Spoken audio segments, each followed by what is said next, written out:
நம்ம வீடியோவில் இந்த விநாயகர் சதுர்த்தி ஸ்பெஷலாக பூர்ண கொழுக்கட்டை எப்படி செய்கிறதுன்னு பார்க்க போகிறோம். இந்த பூர்ண கொழுக்கட்டை செய்கிறதுக்கு அச்சு எதுவுமே தேவையில்லைங்க. நம்ம கையினாலேயே 4 வகையான டிசைனில் இந்த பூர்ண கொழுக்கட்டை செய்ய போகிறோம். ஹலோ ஃப்ரெண்ட்ஸ், வெல்கம் டு சமையல் டிலைட். வீடியோக்குள்ளே போகிறதுக்கு முன்னால் நீங்கள் இன்னும் சமையல் டிலைட் சேனலை சப்ஸ்கிரைப் பண்ணலைன்னா மறக்காமல் சப்ஸ்கிரைப் பண்ணுங்கள். ஃபஸ்ட்டு இந்த பூர்ண கொழுக்கட்டை செய்கிறதுக்காக மேல் மாவு தயார் பண்ணிடலாம். இந்த மேல் மாவு தயார் பண்ணுறதுக்காக 1 கப் அளவுக்கு பச்சரிசி மாவு எடுத்துக்கோங்க. இதை ஒரு பாத்திரத்தில் சேர்த்துட்டு 1/2 ஸ்பூன் அளவுக்கு உப்பு சேர்த்துக்கோங்க. இந்த மாவு பிசைறதுக்காக நான் ஏற்கனவே சுட வச்சிருக்க தண்ணி எடுத்திருக்கேன். இந்த தண்ணி பார்த்தீங்கன்னா கொதிக்க விடக்கூடாது. அதே நேரம் இந்த தண்ணி கொதிக்கிற ஸ்டேஜில் பபுள்ஸாக வரும். அந்த ஸ்டேஜில் நீங்கள் ஸ்டவ் ஆஃப் பண்ணிவிட்டு இந்த மாதிரி மாவு பிசையை நீங்கள் யூஸ் பண்ணிக்கோங்க.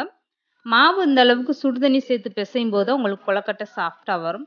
கொஞ்சம் கொஞ்சமாக தண்ணி சேர்த்துட்டு இந்த மாதிரி மாவை பிசைஞ்சுக்கோங்க. கையில் எடுத்து இந்த மாதிரி அமுக்கி பார்த்தீங்கன்னா இந்த அளவுக்கு கையில் ஒட்டாமல் மாவு வரணும்.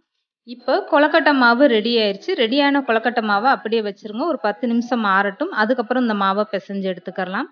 இப்போ இந்த கொழுக்கட்டை பூர்ணம் செய்கிறதுக்காக ஒரு பாத்திரத்தில் 1 ஸ்பூன் அளவுக்கு நெய் சேர்த்துட்டு 1 கப் அளவுக்கு துருவிய தேங்காய் சேர்த்துக்கோங்க. இந்த தேங்காவை ஒரு 2 நிமிஷம் மட்டுமே வதக்கி விடுங்க. இதுக்கப்புறம் 1/2 கப் அளவுக்கு நாட்டு சர்க்கரை எடுத்துக்கோங்க. அப்படி இல்லைன்னா வெல்லம் துருவிட்டு அதை கூட சேர்த்துக்கோங்க.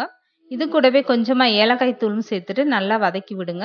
இந்த தேங்காய் கூட சேர்த்துருக்க வெல்லம் நல்லா கரைஞ்சி வரட்டும். அந்த அளவுக்கு நல்லா வதக்கி விட்டுருங்க. இந்த அளவுக்கு நல்லா கெட்டியாக வந்ததும் ஸ்டவ் ஆஃப் பண்ணிவிட்டு இந்த பூரணத்தை நல்லா ஆற வச்சுருங்க. அடுத்ததாக கொழுக்கட்டை மாவு ஆறிடுச்சான்னு பார்க்கலாம். நல்லாவே ஆறிடுச்சு. இந்த மாவு நல்லா ஆற விட்டுட்டு அதுக்கப்புறம் கையை போட்டு பிசைஞ்சுக்கோங்க. சுடுதண்ணி சேர்த்துருக்கிறதுனால நீங்கள் எடுத்ததுமே கை போட்டு பிசைய முடியாது. இந்த மாவை நல்லா பிசைஞ்சிட்டு கையில் எடுத்து பார்த்தீங்கன்னா இந்த அளவுக்கு கெட்டியாக இருக்கணும். இப்போ கொழுக்கட்டை மாவும் ரெடி ஆயிடுச்சு. இதுக்கப்புறம் எப்படி கொழுக்கட்டை செய்கிறதுன்னு பார்க்கலாம். கீழே ஒரு கிண்ணம் வச்சுட்டு அதுக்கு மேலே ஒரு வெள்ளை துணி விரிச்சுக்கோங்க. அதுக்கப்புறம் ரெடி பண்ணி வச்சுருக்க மாவுலேருந்து ஒரு சின்ன உருண்டை எடுத்து இந்த துணி மேலே வச்சு மாவை நல்லா இந்த அளவுக்கு பரப்பி விட்டுருங்க. இந்த அளவுக்கு மாவை நல்லா விரித்து விட்டுட்டு அதுக்கப்புறம் 1 ஸ்பூன் அளவுக்கு பூரணம் நடுவில் வச்சுட்டு இதை இப்படியே மடித்து விட்டுருங்க. இந்த மாதிரி நீங்கள் கொழுக்கட்டை செய்யும்போது உங்கள் கையிலையும் ஒட்டாது. அரிசி மாவுன்றனால இந்த மாதிரி நீங்கள் துணியை பயன்படுத்தி கொழுக்கட்டை மடிச்சிங்கன்னா உங்களுக்கு ரொம்ப ஈஸியாக இருக்கும். இந்த மாதிரி கொழுக்கட்டையை மடித்து விட்டுட்டு இந்த கொழுக்கட்டை ஓரத்தில் இந்த மாதிரி விரலை வச்சு அழுத்தம் கொடுத்து அமுக்கி விட்டுருங்க. இப்படி பண்ணும்போது கொழுக்கட்டைக்குள்ள உள்ள பூர்ணம் வெளியேறாமல் உங்களுக்கு கொழுக்கட்டை பார்க்க நீட்டாக வரும். எப்போதுமே பூர்ண கொழுக்கட்டை நம்ம வீட்டில் செஞ்சால் இந்த மாதிரி ஒரு டிசைனில் தான் செய்வோம். ஆனால் இன்னைக்கு நம்ம 4 வகையான டிசைனில் பூர்ண கொழுக்கட்டை எப்படி செய்கிறதுன்னு தான் பார்த்துட்ருக்கோம். இப்போ 2வதாக ஒரு டிசைன் செய்கிறதுக்காக ஒரு உருண்டை மாவு எடுத்துட்டு அதே மாதிரி நீங்கள் துணியில் நல்லா பரப்பி விட்டுருங்க. இப்போ பரப்பி விட்ட மாவை கையில் எடுத்துக்கோங்க. இது கூடவே ஒரு 2 ஸ்பூன் அளவுக்கு பூரணம் வச்சுட்டு இந்த கைகளாலேயே மாவு இந்த மாதிரி நல்லா ஒன்றா சேர்த்துக்கோங்க. இந்த மாதிரி ஒன்றா சேர்த்துட்டு நீங்கள் பால் மாதிரி உருண்டையாக பிடிச்சிக்கிறணும். கொழுக்கட்டையில் உள்ள பூர்ணம் வெளியேறாத அளவுக்கு இந்த மாதிரி நல்லா பால் மாதிரி உருண்டையாக பிடிச்சிக்கோங்க.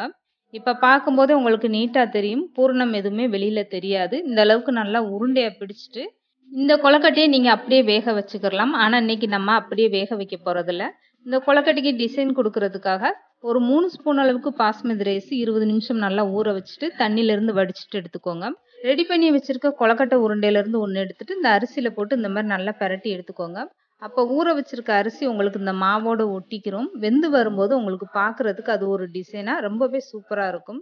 இதுக்கப்புறம் 3வது டிசைனான கொழுக்கட்டை எப்படி செய்கிறதுன்னு பார்க்கலாம். இதுக்காக ஒரு உருண்டை மாவை எடுத்துட்டு அதே துணி மேலே வச்சுட்டு இந்த மாதிரி நல்லா பரப்பி விட்டுருங்க. பரப்பி விட்ட மாவை கையில் எடுத்துட்டு இந்த ஓரத்தை மட்டும் நல்லா சரி பண்ணி அமுக்கி விட்டுக்கோங்க. இதுக்கப்புறமா 2 ஸ்பூன் அளவுக்கு பூர்ணம் எடுத்து நடுவில் வச்சுட்டு இந்த கொழுக்கட்டையை அப்படியே மடக்கி விட்டுட்டு ஓரங்களையும் நல்லா மடக்கி விட்டுருங்க, பூர்ணம் வெளியேறாத அளவுக்கு. அதுக்கு அடுத்து நீங்கள் கையில் இந்த மாதிரி நல்லா மாவை உருட்டிட்டு இந்த 4 விரல் அதில் பதிகிற மாதிரி நீங்கள் இந்த மாதிரி பிடிச்சி வச்சுக்கோங்க. இப்போ 3வது டிசைனான கொழுக்கட்டையும் ரெடி ஆயிடுச்சு. அடுத்ததாக 4வது வகையான டிசைன் கொழுக்கட்டை எப்படி செய்கிறதுன்னு பார்க்கலாம். இந்த 4வது வகையான டிசைன் கொழுக்கட்டை செய்கிறதுக்கு இந்த மாதிரி கொஞ்சமான மாவு எடுத்துட்டு துணியில் நல்லா பரப்பி விட்டுருங்க. பரப்பி விட்ட மாவை கையில் எடுத்துட்டு கொஞ்சமாக பூர்ணம் வச்சுக்கோங்க. இப்போ பூர்ணம் சேர்த்ததுக்கப்புறம் இதை மூடுறதுக்காக இதே மாதிரி கொஞ்சம் மாவு எடுத்து ஒரே சைஸில் இந்த மாதிரி நீங்கள் பரப்பி விட்டுட்டு பூர்ணத்து மேலே வச்சு இந்த மாதிரி நல்லா கவர் பண்ணி விட்டுருங்க. அடுத்ததாக இந்த மாதிரி ஒரு விரலில் நீங்கள் கொஞ்சம் நெய்யோ எண்ணெயோ தடவிட்டு இந்த ஓரத்தில் இந்த மாதிரி நீங்கள் இப்படி அழுத்தம் கொடுத்து அமுக்கும் போது உங்களுக்கு பார்க்குறதுக்கு ஒரு பூ டிசைன் மாதிரி இருக்கும்.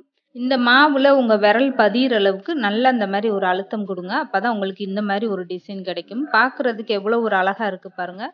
எப்போதுமே நம்ம பூர்ண கொழுக்கட்டை செய்கிறதுனா ஒரே டிசைனில் தான் பண்ணுவோம். ஆனால் இந்த முறை நீங்கள் அப்படியெல்லாம் பண்ண வேண்டாம். இந்த மாதிரி 4 வகையான டிசைனில் நீங்களும் உங்கள் வீட்டில் கொழுக்கட்டை செய்யலாம். கொழுக்கட்டை அச்சு எதுவுமே இல்லாம உங்க கையினாலே இந்த மாதிரி 4 வகையான டிசைன்ல நீங்க கொழுக்கட்டை செஞ்சு கொடுங்க. வீட்ல உள்ள குட்டீஸ் எல்லாமே ரொம்ப ஆசையா வாங்கி சாப்பிடுவாங்க. இப்ப இதே மாதிரி எல்லா கொழுக்கட்டையும் நீங்க ரெடி பண்ணி எடுத்து வச்சுக்கோங்க. இந்த கொழுக்கட்டை இதுக்கப்புறம் எப்படி வேக வைக்கிறதுன்னு பார்க்கலாம். இந்த கொழுக்கட்டை வேக வைக்கிறதுக்காக ஒரு இட்லி பாத்திரத்துல தண்ணி சேர்த்துட்டு தண்ணி நல்லா கொதிக்கட்டும். அதுக்கப்புறமா நீங்க இந்த மாதிரி ஒரு இட்லி தட்டுல துணி விரிச்சுக்கோங்க. அப்படி இல்லைன்னா நீங்க எண்ணெய் தடவிட்டு கூட வேக வச்சு எடுத்துக்கலாம். ரெடி பண்ணி வச்சிருக்க கொழுக்கட்டையை மொத்தமா சேர்த்து நீங்க வேக வைக்க கூடாது. இந்த மாதிரி ஒவ்வொன்றா சேர்த்துட்டு வேக வச்சு எடுத்துக்கோங்க. ஒவ்வொரு குழியிலையும் ஒவ்வொரு கொழுக்கட்டை வச்சுட்டு வேக வச்சு எடுத்துக்கோங்க. இந்த கொழுக்கட்டை வேகிறதுக்காக நீங்க கரெக்டா 10 நிமிஷம் டைம் எடுத்துக்கிட்டா போதும். 10 நிமிஷத்துல ரொம்ப சூப்பரா அந்த கொழுக்கட்டை வெந்துடும். இப்ப 10 நிமிஷத்துக்கு அப்புறம் நான் ஓபன் பண்ணி காட்டுறேன் பாருங்க எவ்வளவு ஒரு அருமையா வெந்திருக்குன்னு. இந்த கொழுக்கட்டையை நீங்க கையில தொட்டு பார்க்கும் போதே தெரியும் கொழுக்கட்டை எந்த அளவுக்கு சாஃப்டா ரொம்பவே சூப்பரா வந்திருக்குன்னு. இந்த விநாயகர் சதுர்த்திக்கு இதே மாதிரி பூர்ண கொழுக்கட்டை நீங்களும் உங்க வீட்ல ட்ரை பண்ணி பாருங்க. அச்சுகள் எதுவுமே இல்லாம 4 வகையான டிசைன்ல ரொம்பவே ஈஸியா எப்படி கொழுக்கட்டை செய்யறதுன்னா இன்னைக்கு நம்ம வீடியோல பார்த்திருக்கோம். இந்த வீடியோ பிடிச்சிருந்தா லைக் பண்ணுங்க, ஷேர் பண்ணுங்க, மறக்காம சமையல் டிலைட் சேனலை சப்ஸ்கிரைப் பண்ணுங்க.